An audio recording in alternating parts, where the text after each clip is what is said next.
Buenos días, buenas tardes, buenas noches y bienvenidos a un nuevo episodio de La Huella OVNI, con un par de temas que la verdad debo admitir que esta semana me han hecho estudiar muchísimo. Un poco por eso salgo un día tarde, otro poco porque estuve en un pequeño viaje y ayer se me complicó mucho grabar.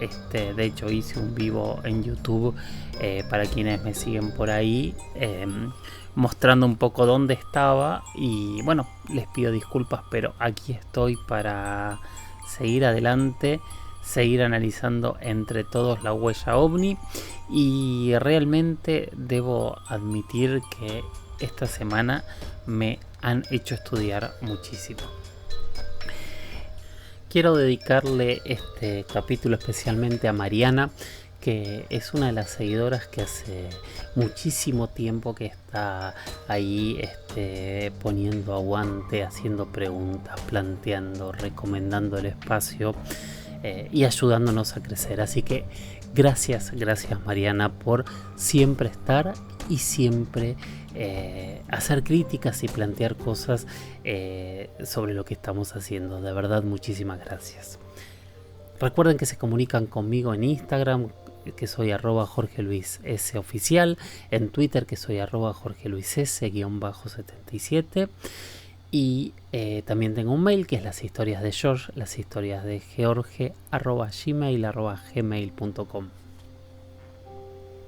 Edgar Aldana hizo la primera pregunta del día de hoy, que me escribe: hola, de pronto tengo suerte y me contestas. Trato de contestarle a todos, Edgar, a veces tardo más, o generalmente tardo bastante porque por suerte hay muchas preguntas, pero las sigo pidiendo, por supuesto. También me gustaría que se lo preguntaras a Juan Jesús. ¿Por qué crees que el fenómeno ovni es tan variado? Me refiero a las diferentes naves en los avistamientos. ¿Pueden ser diferentes civilizaciones que nos visitan o que ellos tienen muchos diferentes tipos de naves voladoras? Muchas gracias. Bueno, siempre para ser cortés primero hay que escuchar a los otros, y aparte para mí escuchar a Juan Jesús Vallejo, este periodista de misterio español radicado en Colombia, creador de Noche de Misterio por Radio Caracol, que los que no están en Colombia lo pueden encontrar en YouTube, y de Oculto tras la sombra, que también lo pueden encontrar en YouTube. Dentro de muy poquito va a salir algo muy lindo que grabamos ahí. Este personaje, ¿no?, que recorrió gran parte del mundo investigando, conociendo, buscando y desempolvando misterios antiguos. Creo que es una de las personas ideales para escuchar, así que les propongo sentarnos y escuchar la respuesta de Juanje a esta pregunta. Un saludo a todos los amigos de La Huella OVNI. Me están preguntando una de las claves del fenómeno. Están preguntando los oyentes por qué hay tal cantidad de razas extraterrestres. Porque yo he hecho mano a mi archivo y tenemos desde avistamientos de los famosos nórdicos, de personas de 1,90 m, con aspecto total y absolutamente humano, de ojos azules, rubios. Tenemos, por ejemplo, un caso extrañísimo en Gran Bretaña, donde lo que dicen los testigos que ven es una especie de muñeco parecido al de la marca Michelin, de neumáticos. Casos, por ejemplo, en Estados Unidos, como el ser de Pascagoula, que va levitando y tiene como una especie de pinchos o picos, tanto enfrente de la cara como a ambos lados del rostro. Los famosos grises, pequeñitos, de no mucho más de 1 metro, de color gris, con la cabeza enorme y los ojos también enormes. Y cuando uno empieza a ver toda esta casuística y ven a archivar casos y con humanoides y con seres completos y absolutamente distintos, pues claro, empiezas a plantearte, a ver, ¿qué es lo que pasa? ¿La Tierra es como el Disneyland del universo y vienen todos aquí a vernos o cómo es esto? Y es una pregunta muy compleja de responder. Pero desde mi punto de vista, la clave y la única forma en la que yo podría intentar explicar esto, ojo que es una hipótesis, no puedo demostrarlo, aunque creo que estoy en sintonía con diversos investigadores y ufólogos en todo el mundo es lo siguiente.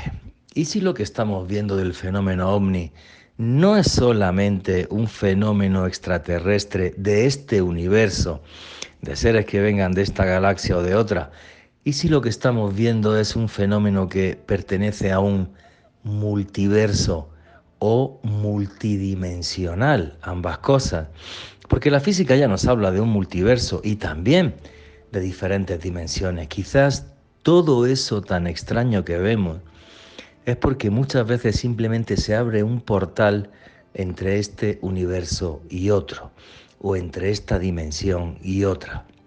Esa es mi hipótesis, porque sería, desde mi punto de vista, la única forma de demostrar o de intentar solucionar, mejor dicho, este gran enigma. ¿Por qué esta variedad tan enorme y diversa de aspectos de seres tan dispares? Pues esa es mi idea. Lo que yo pienso es que realmente muchas veces se abren puertas aún más allá, dentro de un multiverso o dentro de una cantidad de dimensiones que todavía desconocemos. Y es que nos falta mucho, mucho por saber sobre el universo y el multiverso que nos rodea. Un saludo a todos los amigos de La Huella OVNI. Gracias, querido Juanje. Bueno, y es interesante la mirada. Yo quería escucharlo primero a él para no repetir lo mismo, así que mi planteo va a ser un poco diferente. Y va a tener que ver con lo que nosotros conocemos. Yo insisto bastante, es que cuando miramos hacia afuera, donde tratamos de inferir algún tipo de vida, algún tipo de existencia, incluso algún tipo de tecnología, lo único que tenemos para mirarnos es a nosotros. Entonces observemos un poco el planeta Tierra. Este planeta gigante con millones de años de vida, con vida gigante, muchas veces más grande que nosotros, con vida microscópica, muchas veces mucho más pequeña que nosotros, con seres mucho más rápidos, con seres mucho más lentos, con seres que no se mueven, con seres que son capaces de vivir con las temperaturas más extremas, que son capaces de vivir con falta de oxígeno, que son capaces de volar, de nadar, de caminar, de trepar, de reptar, con seres que no sé si la palabra correcta es prácticamente solo en la Tierra tenemos una infinidad de vidas. Tenemos, es cierto, una sola de esas vidas que hasta donde sabemos se desarrolló tecnológicamente, que claramente somos nosotros. Sin embargo, nosotros también, cada civilización ha desarrollado en algunos puntos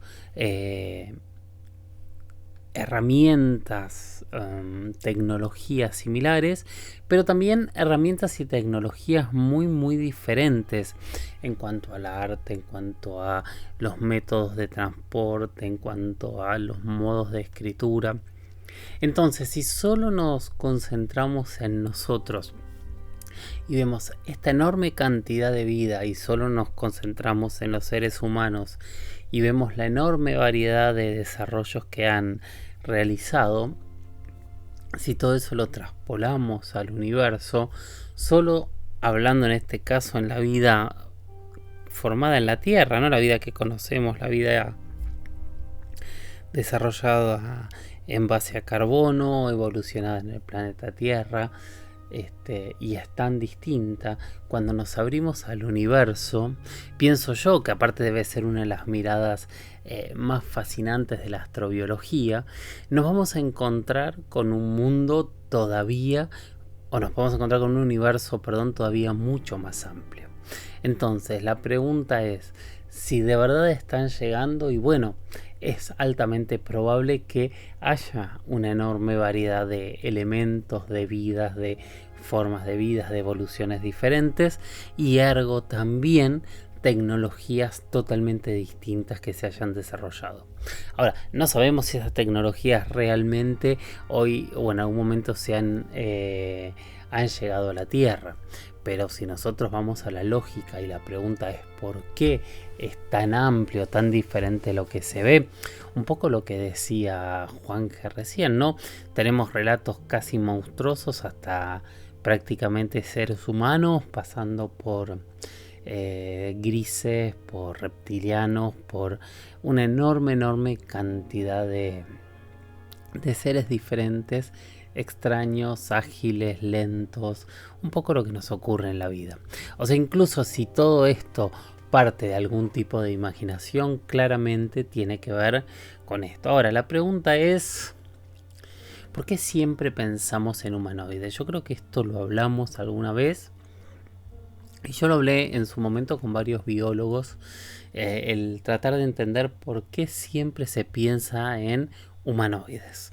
Y la respuesta que a mí me dieron, o que llegué yo solo a una conclusión hace décadas atrás, vaya a saber uno de dónde tomé esta idea, si fue propia o prestada, tiene que ver con que nuestra inteligencia y nuestro desarrollo tecnológico tiene que ver con nuestra fisionomía.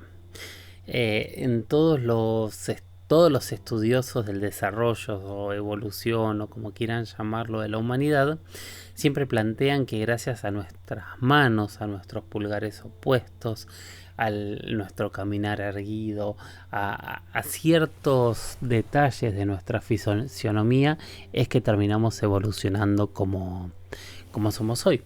Entonces, obviamente, cuando nosotros vamos a partir de un análisis hacia el futuro y vamos a intentar comprender cómo podría ser un ser de otro planeta, de otro sistema solar, incluso otra galaxia, y la lógica que nosotros conocemos es, para haber desarrollado una tecnología, tiene que haber tenido de alguna manera algún tipo de evolución similar a nosotros. Entonces la lógica diría, así como buscamos planetas similares a la Tierra para buscar vida en esos planetas similares a la Tierra, deberíamos pensar que de alguna manera los seres que hayan podido desarrollar tecnología de alguna manera se parezcan a nosotros. Pulgares opuestos, no lo sé, forma humanoide, 2 brazos, 2 piernas, erguidos al caminar, cerebro grande. Es la lógica que tenemos. Por ahí cuando abramos las puertas del saber del universo nos encontremos con que realmente no tenía nada que ver, y esta lógica, esta inferencia nuestra de nuestra experiencia personal solo sea o condiga con nuestra realidad. Pero este es el punto, este es el planteo, creo yo. A ver, hay enormes cantidades de relatos de seres, naves diferentes. Ahora, un escéptico bien justificado también podrá decir que tiene que ver con que hay una enorme cantidad de imaginaciones distintas que generan historias totalmente diferentes. Que es tan válido como decir que son seres, porque la verdad es que al día de hoy nadie tiene pruebas, y ahí es donde yo siempre planteo y hago el ejercicio de que escuchemos absolutamente todas las versiones que existen de cada una de estas historias. Esa es mi mirada, esa es la de Juanje. Espero que estén medianamente conformes. Espero, Edgar, que esta sea la respuesta que necesitabas. Pediste a Juan Jesús, lo tuviste a Juan Jesús. Pediste mi respuesta, estuvo mi respuesta. Obviamente hay miles y miles de formas de repensar y de reanalizar esto que acabamos de decir, pero me parece que es un gran punto para empezar a plantear, a analizar, a reflexionar, a pensar. Creo que son de esas preguntas que nos sirven para pensarnos, ¿no? Tal vez algún día alguien me pregunte y podamos hablar de cuántas razas existen y qué son estas razas, si de verdad pueden haber visitado nuestro planeta seres con formas de reptiles o seres con cabezas grandes y grises, un poco como el logo de este podcast, o seres muy pequeños o seres muy altos, o los famosos nórdicos.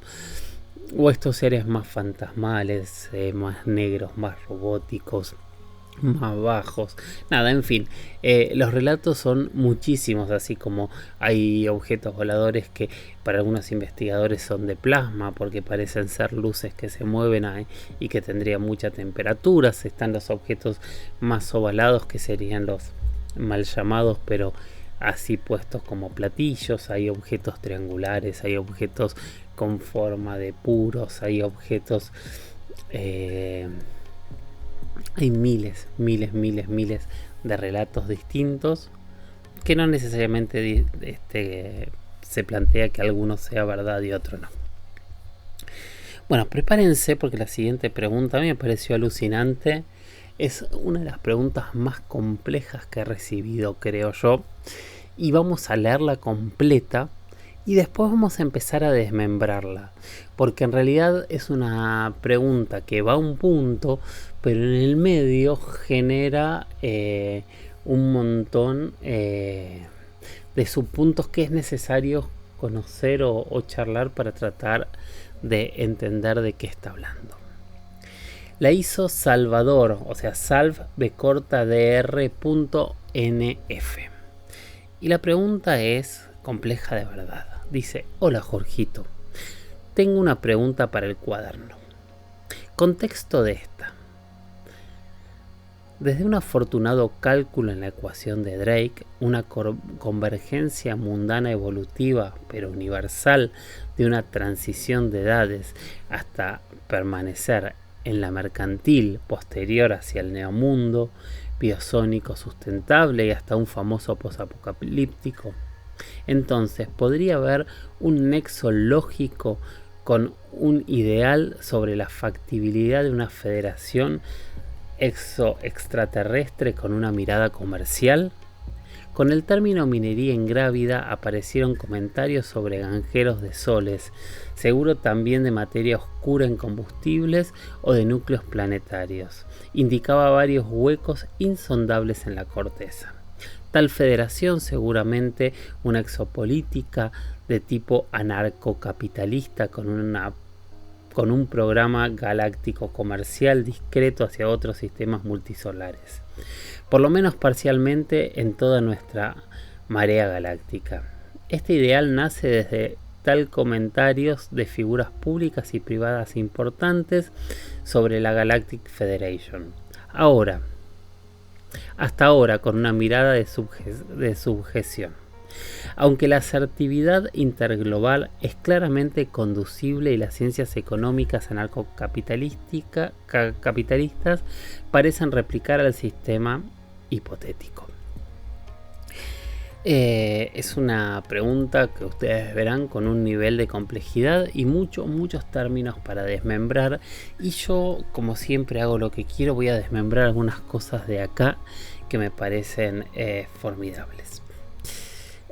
La pregunta básicamente es si entendiendo la evolución del ser humano hacia una sociedad capitalista y comercial podemos inferir que exista en la galaxia una unión de civilizaciones que hayan generado esta unión y esta sociedad en base al capitalismo, a la venta y compra de elementos, y que este contexto económico lleve a una unión social más grande y casi natural. Es una de las miradas de la economía, ¿no? O sea, esto no soy un economista experto ni mucho menos, pero ciertas teorías plantean que la economía se mueve de una manera natural y que en realidad la economía es la que va llevando las relaciones sociales en el ser humano. Es un poco este primer planteo. Esto es un debate entre quienes están de acuerdo con nuestras teorías, quienes no, quienes dicen que en realidad es el sometimiento de unos pocos usufructuando el trabajo de muchos. Hay quienes plantean que esta red comercial es la que hace que el mundo evolucione y demás. Y me estoy metiendo en un tema hiper complejo del cual hace mucho que no leo. Pero llevar esto a un concepto interglobal me parece que es una mirada que yo nunca había visto, que no había pensado, más allá de que obviamente si vemos Viaje a las Estrellas, es un poco el concepto y el planteo que hay en Viaje a las Estrellas, que hay en la Guerra de las Galaxias también, y que hay en todas las historias donde hay una federación galáctica que une a diferentes civilizaciones en torno a un punto. Ahora, el tema que estas películas, esta ciencia ficción, siempre se basa en una mirada humana, ¿no? En traspolar lo que hacen, por ejemplo, las naciones uniéndose en una unión económica global para comerciar con otras zonas, en este tipo de conceptos. Salvador habla de varios puntos, ¿no? Empieza hablando de la ecuación de Drake, que me parecía que era el tema que más quería tocar hoy, porque yo cuando leí ecuación de Drake me pareció formidable poder hablar de este señor que es Francis Drake, que nació en 1930 y que fue uno de los astrónomos que revolucionó el mundo en muchos sentidos.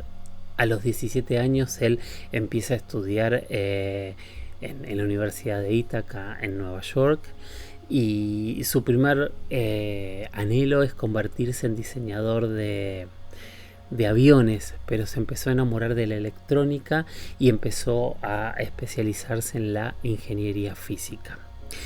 Después de esto empieza a estudiar astronomía y empieza a utilizar telescopios, a mirar planetas, primero Júpiter, después empieza a hablar con diferentes astrónomos y empieza a generar una red de investigación astronómica que lo llevó a realizar un posgrado en Harvard que termina en el año 1955 y lo transforma en miembro esencial del equipo de astronomía de esta universidad.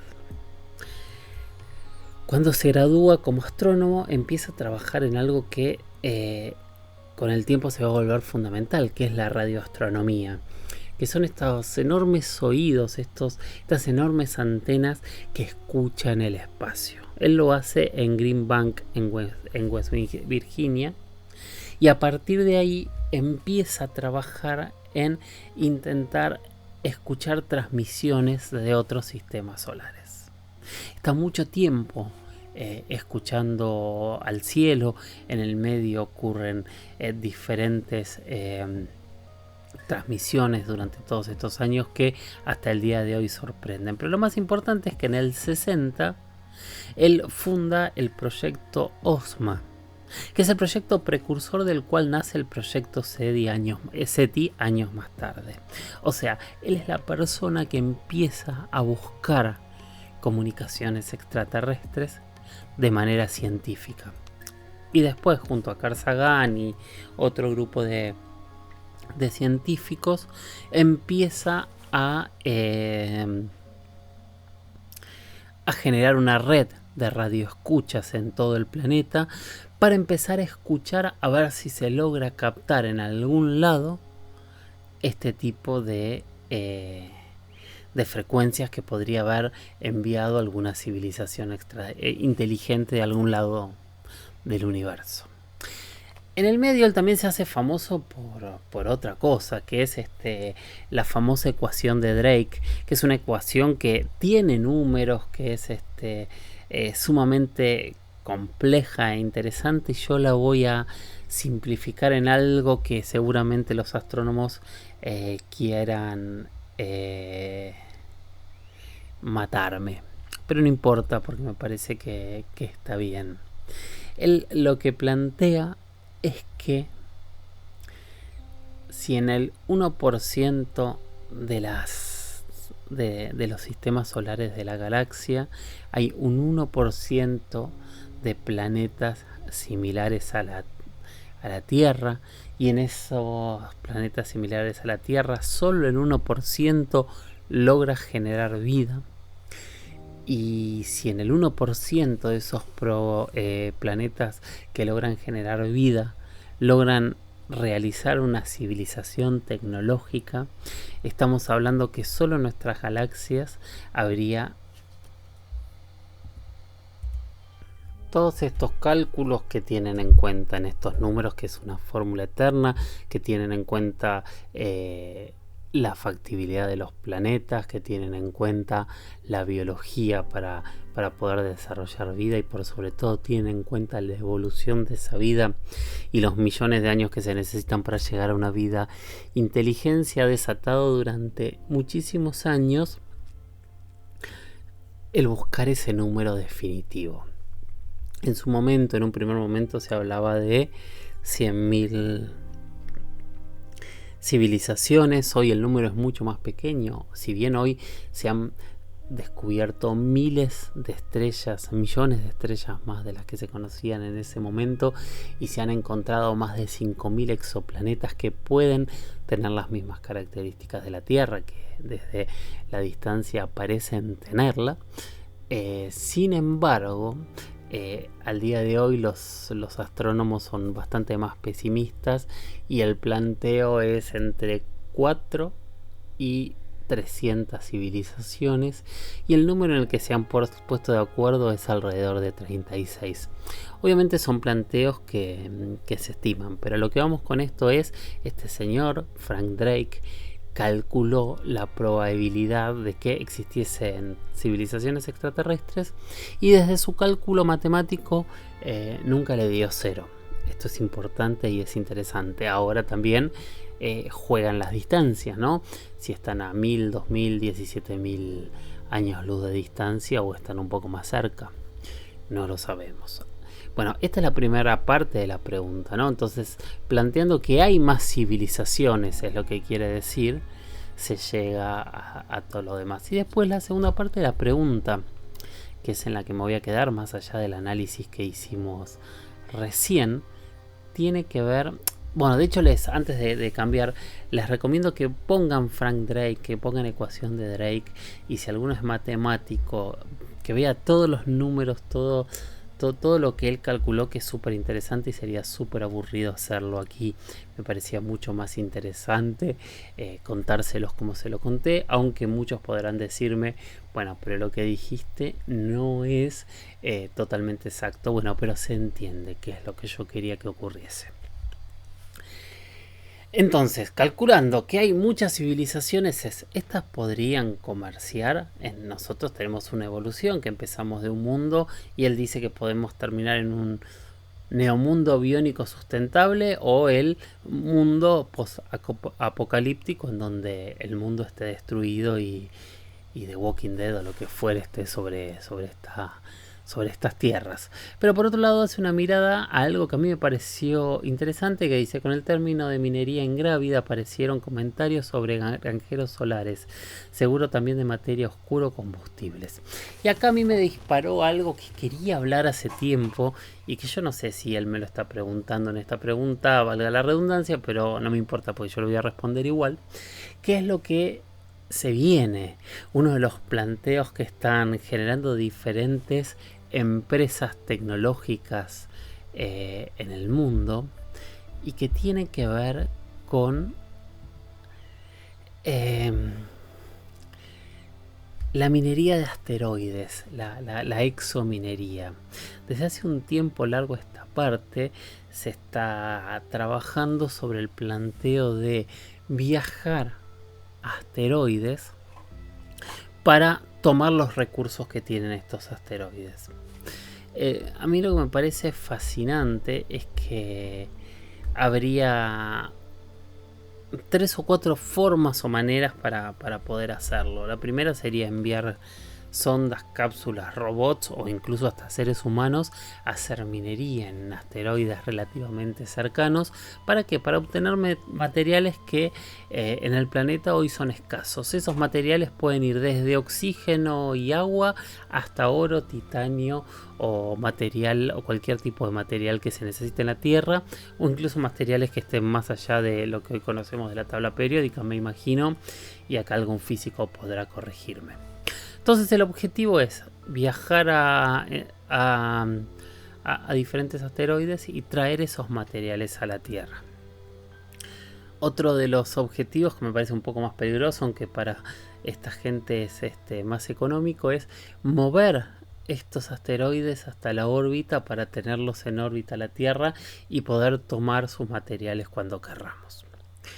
Pero también, y acá es lo interesante, esta puede ser la clave por la cual nosotros podamos poblar el universo. Hoy no tenemos la tecnología y la velocidad para movernos demasiado lejos y tampoco tenemos la autosustentabilidad para poder sobrevivir en una gran nave otra vez como lo hacían en Viaje a las Estrellas o en la Guerra de las Galaxias, en donde estas naves eran verdaderos planetas. Ahora, es probable, es posible y hasta es real que en diferentes asteroides a lo largo de un trayecto nosotros podamos recargar combustible. No combustibles fósiles, por supuesto, pero sí combustibles. Por ahí fósiles también, no lo habremos descubierto al día de hoy, pero si encontramos vida también podremos encontrar combustibles fósiles. Pero podríamos tener combustible, podríamos tener agua, podríamos recargar oxígeno y podríamos recargar muchísimos otros materiales. Entonces, soñando tal vez no en tanto tiempo, nosotros podríamos planificar un viaje mucho más lejos de lo que nosotros imaginamos, haciendo postas en pequeños asteroides, por lo menos a lo largo del sistema solar y seguramente mucho más allá del sistema solar también. Hay empresas trabajando en estos proyectos y pensando en empezar a realizar este tipo de minería. De hecho, en 2012 se anunció un plan multimillonario de una compañía de las que James Cameron era uno de los inversores y fundadores, junto a gente de Google y a otra enorme cantidad de personajes. Para este año 2023 se habían anunciado las primeras misiones. Si se hicieron fueron totalmente secretas porque no hay ningún tipo de información, pero yo supongo que en los próximos años va a ocurrir. Pero de hecho está tan planteado esto que si ustedes también otra vez googlean van a encontrar muchísimos asteroides que ya están valuados, cuánto dinero pueden llegar a costar en base a la cantidad de elementos que tienen que nos puedan servir. Es bastante loco, ¿no? Pero obviamente en la pregunta de Salvador, esta pregunta tan compleja, este afán comercial de intercambiar este tipo de materiales podría movernos a nosotros a llegar a otras galaxias. No sabemos si nuestros hermanos mayores, nuestros visitantes o no nuestros hermanos mayores y simplemente otros pueblos que hayan podido evolucionar también hayan evolucionado su economía de la misma manera que nosotros, o su religión o su lenguaje. Es un poco como la primera pregunta, ¿no? Cuando hablábamos de si eran todos humanoides y tratábamos de entender por qué. Acá es lo mismo. ¿Habrán evolucionado como nosotros? Bueno, para mí es una pregunta. No sé si te respondí, Salvador, pero traté de buscar varios puntos de tu pregunta para responderla. Espero haberla entendido hacia el lado correcto y espero que a todos les sirva este análisis un poco sofista, si quieren, un poco economista, un poco tecnológico, un poco futurista de algo que tal vez pueda cambiar nuestra relación con los cielos. Es probable que así sea, pero todavía no lo sabemos. Tengo una experiencia, en primera persona que quiero que escuchen para disfrutar. La persona que nos cuenta la experiencia es Daniel Ojeda y llegó por Instagram. Hola Jorge, te cuento, mirá, espero que se escuche bien. Yo estaba hace como 3 viernes habrá sido, estaba caminando acá al costado de mi casa, andaba con mis perros, andaba para el lado sur, digamos, ¿no? y era de día, quedaban algunos minutos de sol todavía. Se me da por mirar al cielo, que yo nunca espero ver nada de día en el cielo, y veo una luz así, como una estrella, como que te digo, como quien está viendo a Júpiter, así brillante, pero un tono medio anaranjado, pero iba moviéndose, o sea, no era una estrella, se movía rápido. Y bueno, la seguí, porque me fui por el frente de mi casa casi trotando. Cuando llego al otro lado de mi casa, al otro lado de mi casa hay unos pinos, hay varios pinos, y ahí la perdí a la luz, no la vi. Cuando se metió tras los pinos no la vi más. En lo que iba por enfrente de la casa le pegué un par de gritos a mi hermano para que salga a verla, porque somos los dos que vivimos pendientes de ver cosas en el cielo. Cuando salgo de otro lado de los pinos no veo la luz, como te digo, y mi hermano me dice, y eso, me dice, señala arriba y aparece otra vez casi como que arriba de nosotros directamente. Otra vez la luz, pero en dirección este, o sea, oeste a este, ¿no? Y claro, la seguí mirando, se seguía moviendo rápido, no entendía qué es lo que era. Mi hermano sabe más de estas cosas, de satélite y esas cosas, y no podíamos entender qué es lo que veíamos, porque una estrella fugaz no era. Y de la nada, ahí casi en el mismo lugar donde la vimos, aparece otra luz, así el mismo tono así naranjado, bien brillante, pero un poquito más pequeña se veía, y se fue también muy rápido atrás de la otra luz, y se fueron y no volvieron más. Estuve como una hora ahí afuera dando vueltas en el callejón a ver si aparecía de vuelta o aparecía algo similar, pero no se volvió a ver nada. Me cuenta también que esa fue su segunda experiencia, pero la que más le llamó la atención. Daniel, gracias por compartirla. ¿Alguien le pasó algo similar? ¿Alguien quiere contarlo? ¿Alguien quiere mandarme un audio? De hecho, estoy gestionando un número de WhatsApp para que también sea más sencillo para ustedes enviarme las experiencias, porque hay mucha gente que me pide eso, que me pide algún WhatsApp porque me dicen que es muy complicado enviarla por Instagram o por mail. Igual les sigo pidiendo que me manden a mis redes preguntas, porque recuerden que este espacio solo se genera en base a las preguntas que ustedes envían, y lo pueden hacer a mi Instagram, que es @JorgeLuisS oficial, a mi Twitter, que es @JorgeLuisS_77, lo pueden hacer al mail, que es las historias de George, @gmail.com. Y ahí me pueden contar experiencias en audio, me pueden enviar preguntas y pueden enviarme los comentarios que quieran. Muchos me envían imágenes, fotos. Cuando yo voy teniendo tiempo voy respondiendo, a veces tardo un poquito más, pero siempre trato de responderles absolutamente a todos. Les pido que pongan seguir en el podcast, que lo recomienden y que sigamos creciendo entre todos, ¿no? Estamos terminando esta tercera temporada, ya estamos soñando la cuarta, estamos volviendo a poner los primeros episodios remasterizados para que se puedan escuchar mejor, y entre todos estamos creando una comunidad de la cual yo me siento muy orgulloso. Gracias por haber llegado hasta acá, gracias por recomendar y seguir escuchando La Huella OVNI. Y gracias por seguir estas pautas simples, sencillas, ¿no? Que yo estoy totalmente convencido que son el camino, por lo menos mi camino, ¿no? No es que quiera que cada uno tenga mi mismo pensamiento, porque aparte se contradice con lo que yo digo, sino yo les recomiendo no creer en verdades absolutas. Les recomiendo escuchar absolutamente todo y hacerse las preguntas correctas. ¿Cuáles son esas preguntas correctas? Seguramente cada uno de ustedes lo sabe, porque las tiene en el interior y vienen de generaciones. Son un recuerdo genético seguramente, que se iniciaron con nuestro primer ancestro, cuando miró las estrellas y se preguntó quiénes somos y de dónde venimos. Gracias por haber llegado hasta acá. Y nos escuchamos en el próximo episodio de La Huella OVNI. Chau.